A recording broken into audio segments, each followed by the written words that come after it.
जय हिंद दोस्तों, अटल इन्वेस्टमेंट में आज अपन बात करने वाले हैं कि जो लास्ट वीडियो मैंने बनाया था कि कौन से 3 सेक्टर अच्छे लग रहे हैं, उसमें अब अपन ये देखेंगे कि कौन से स्टॉक्स मुझे उसमें अच्छे लग रहे हैं क्योंकि अगर आप कोई सेक्टर पकड़ेंगे कि ये स्ट्रेंथ में है या फिर इसमें अर्निंग्स आ रही है, फिर गवर्नमेंट कुछ इसमें हरकत कर रही है, पर आपको ये देखना पड़ेगा कि उसमें भी बहुत सारे स्टॉक्स रहते हैं, 50, 100, 150 स्टॉक्स भी मिल जाएंगे कुछ-कुछ सेक्टर में। अपन को उठाना पड़ेगा कि उसमें से कौन से अच्छे स्टॉक्स हैं, जो अपन अपने पोर्टफोलियो में डाल सकते हैं।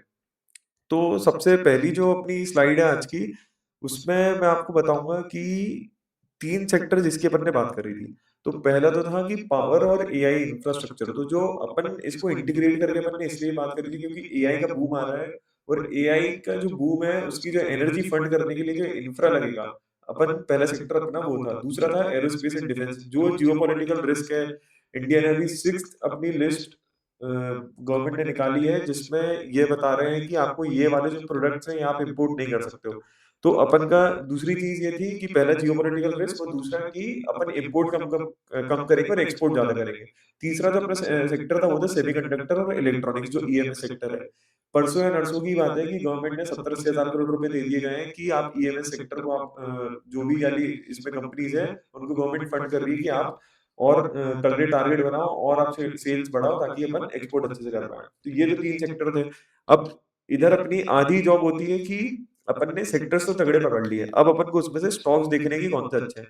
पहला जो स्टॉक आता है वो आता है एबीबी। इसका चार्ट अच्छा दिख रहा है, स्ट्रेंथ में है, वॉल्यूम्स भी आपको इधर पे दिख रही होंगी, मतलब इसमें इंस्टीट्यूशनल बाइंग हो रही है।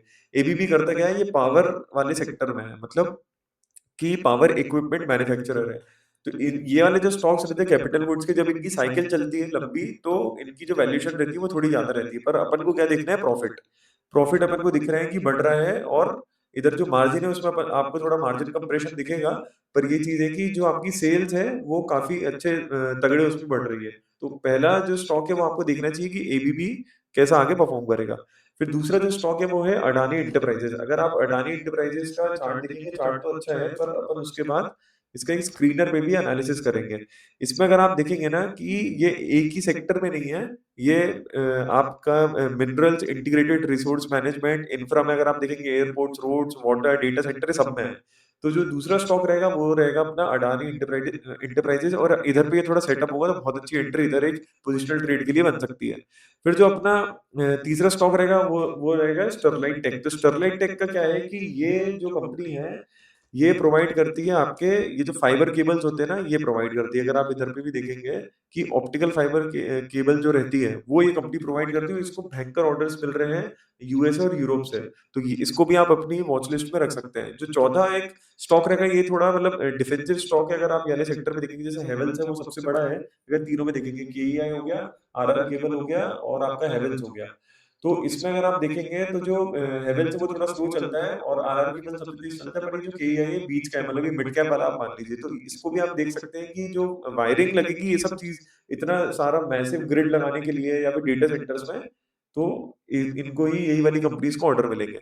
फिर अगर अपन आ जाएंगे डिफेंस एंड एरोस्पेस में, अब मैंने आपसे बात करी थी कि गवर्नमेंट ने 3 दिन पहले छठवीं लिस्ट निकाली थी कि ये वाली चीजें आप बाहर से इंपोर्ट नहीं कर सकते, तो जो ये वाली कंपनीज है इनको फायदा होगा, है ना। जैसे आपका पारस डिफेंस हो गया और डेटा पैटर्न्स हो गया। मैंने इसमें 2 कंपनी उठाई क्योंकि एचएएल, बीएल, बीडीएल ये थोड़े बड़े हाथी हो चुके हैं, तो आपको इसको इग्नोर करना है। और जो थोड़े छोटी कंपनी है, एक सोलार इंडस्ट्रीज करके आप उसको भी देख सकते हैं, पर ये वाले जो स्टॉक्स है पारस और डेटा पैटर्न्स, तो जो आर्मी को ज्यादातर ये लोग प्रोवाइड करते हैं। अगर आपको, जैसा आपको पता है कि जो चाइनीज नेवी है वो बहुत तेजी से एक्सपैंड कर रही है, अपन भी थोड़े एग्रेसिव हो गए हैं इंडियन ओशन रीजन में और इंडो पैसिफिक में, तो अपन को भी बहुत तेजी से अपनी जो शिप बिल्डिंग कैपेसिटी है वो बढ़ानी है। तो जो मैस्डॉक है और जीआरएसई है, ये दोनों शेयर मेरे को काफी अच्छे लग रहे हैं कि ये वाले सेक्टर में, अगर जैसे मान लीजिए कि अगर आपको एरोस्पेस और डिफेंस में अगर आप 20% डाल रहे हैं अपने पोर्टफोलियो का, और उसमें शिपिंग में आप 10% डाल रहे हैं, तो इन दोनों में आप 5-5% एलोकेट कर सकते हैं। तो डिफेंस और एरोस्पेस में तो आप ये चार जो शेयर है इनको ट्रैक कर सकते हैं। फिर जो अगला सेक्टर आता है वो आता है आपका ईएमएस और ये सेमीकंडक्टर वाला। अब क्या है कि इसमें बहुत सारे ओवरलैपिंग भी है। अगर आप देखेंगे ना कि जो सीजी पावर है, सीजी पावर क्या करता है कि पावर और एआई वाले सेक्टर में भी है और वो ईएमएस में भी है, और वो आपका सेमीकंडक्टर में भी है। सेमीकंडक्टर का एक शेयर है मॉसचिप करके, इसको आप देख सकते हैं, ये थोड़ा मेरे ख्याल से अभी ऊपर से नीचे गिरा हुआ है, पर इसमें आप वैल्यू बाइंग कर सकते हैं मॉसचिप टेक्नोलॉजीज़ में, कि आपको ऐसा लग रहा है कि सेमीकंडक्टर की जो वो ग्रोथ है वो इंडिया में काफ़ी ज़्यादा है, अगले 10-15 साल चलेगा, तो ये वाला शेयर आप ज़रूर देख सकते हैं। सीजी पावर, अगर आपको तीनों चीज़ें देखनी है, पावर, एआई और ईएमएस और सेमीकंडक्टर, मतलब चारों चीज़ें देखनी है, तो ये उसमें आएगा। साइन डीएलएम ये काफ़ी अच्छे स्ट्रेंथ में, पोजिशनल ट्रेड के हिसाब से भी मेरे को काफ़ी अच्छा दिख रहा है, वॉल्यूम्स भी है। ये आपका ईएमएस सेक्टर में आता है। डिक्सन तो आपको पता ही है, जितने भी फ़ोन्स रहते हैं, लैपटॉप्स रहते हैं, डिक्सन ही बनाता है। वो जो आखिरी अपना था नेटवेब करके, नेटवेब टेक्नोलॉजीज़। अब बहुत सारे लोग क्या करते हैं कि वेनिला आईटी ले लेते हैं, कि जैसे आपका हो गया, टीसीएस हो गया, इन्फोसिस हो गया, उससे अच्छा तो आप इधर पैसे डाल दीजिए, आपको ज़्यादा प्रॉफिट हो जाएगा। तो ये अपने सेक्टर्स थे। अपना इसका अगर आप प्रॉपर प्रॉपर पूरा एनालिसिस चाहेंगे, तो मैं ज़रूर इसका करके बताऊँगा कि अपन प्रॉपर एक-एक सेक्टर में जाके देखें, क्या ट्रिगर्स है, क्या अर्निंग्स है, मार्जिन कंप्रेशन कितना है, अपन उस पे आगे जाके बात कर सकते हैं। अगर आपको ये वीडियो अच्छा लगे तो आप मेरे को ज़रूर बताइए। Thank you. जय हिंद।